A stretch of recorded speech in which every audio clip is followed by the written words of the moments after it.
Previously on Talk That Talk.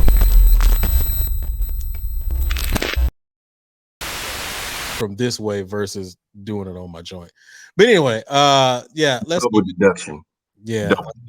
Double deduction. We had 57 gajillion shows, and you what? That's my fault. That's my fault. Wow. You was too excited. That's all. That's all. Yeah, I was. All right. Let's go ahead and get to the next topic. This kind of ties into what we just said, and this is going to get to the financial aspect. The thing that I was going to get into. Are band and or music programs the least important on university campuses? Are band and music or music programs the least important on university campuses? Quan, go ahead. You got it, brother. Oh well, no, you ready to take it again? Okay, go ahead, Quan. Music programs, yes. Bands, depending on the school, no. Thank you. That was my. So it's like colleges and universities, because I want to keep it in the HBCU room because of the fact that I know that the Roland Martin piece was specifically about HBCUs. But go ahead. Right. No, but even from that, specifically what university that you're at. So for example, like Justin said earlier, if you speak about Southern University, they're not about to get rid of nothing. Whatever they're gonna ask, they're gonna get, right? But when it comes to certain music departments, and I hate to say it like this, people in certain universities, they're separate. You have certain band programs that are under athletics, but the music department is separate. So it depends. So when I'm posed with this particular question, the bands are important pending the university, but most music programs are struggling. Most music programs are going through it. Most music programs don't even have enough faculty truly to function like they should operate. That's why most HBCUs, we have not college. Well, is this? We don't have schools of music. We have a department. When you look at, and I know I'm gonna keep it in the HBCU world, but PWIs, they have schools of music, meaning you can major in violin, strings, so forth and so on. When you go to HBCUs, for the most part, you're either going to be a vocal major or an instrumental major with either performance or education. That's the only options you're about to get. When it comes to the staff, you may have 2 or 3 piano teachers. That same piano teacher may be your theory teacher. He or she may backdoor be your accompanist for the whole entire department, and then they may be given private lesson piano classes. But you go to a school of music, it may be one person teaching theory, and that's their job. When you have different aspects of band directors, you can have an athletic band director, a director of bands, then you have a jazz. You don't have burnout like that. But at the HBCU world, most of the band directors that's on the staff are the other jazz band directors as well. They're the concert band director as well. They're the wind ensemble person, if you have it. They're the percussion and stuff. Like, it's the same thing, and that's how we burn out. One, and then number two, that's why them people die in them seats, because they got to do all them ensembles to get compensation for pay.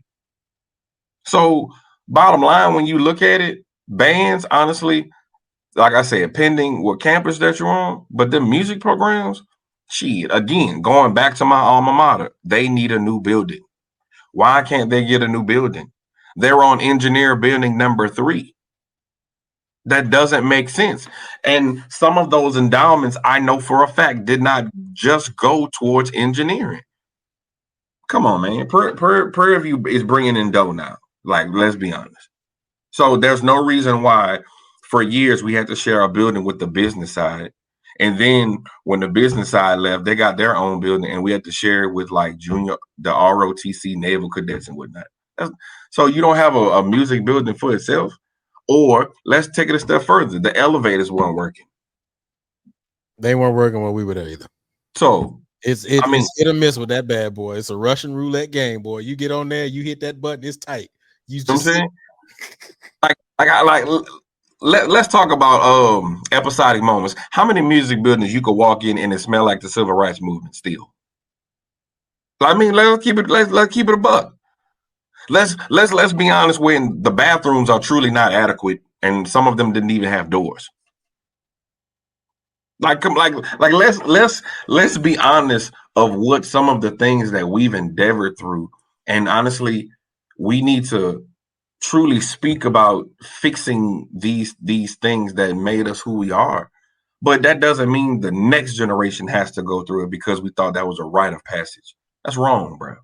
That's wrong. Bottom line, these music departments and even the same care for the humanities at the university level transitions to the work life because that's how they treat us at the secondary too. At the secondary level, that's why high schoolers and counselors feel like, well, I can just make it's just banned. Let me just dump them in. They need a fine arts credit anyway. So that same image of humanities that they look at us as just like, oh, we just playing around, we having fun instead of teaching a art and a craft, and we went into debt for it so that we can teach and share these experiences with others. They don't look at it like that. So to answer your question, bro, bands, they shuck and jive. We're the entertainment.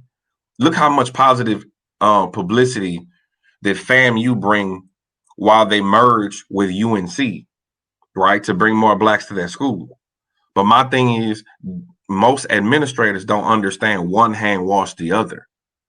So that means you should have given them a hotel stay.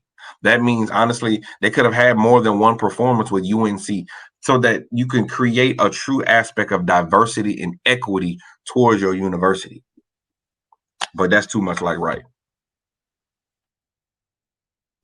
All right. Maya, are band music and or music programs the least important on university campuses? Ooh, Lord Jesus. Yeah, absolutely. Like the band programs are like the equivalent of the token black person in a corporate organization, right? You better bring the ideas, you better bring the creativity. But at the end of the day, you ain't gonna get compensated for it. You're not going to get the recognition for it. But you better be on call when it's time to do something.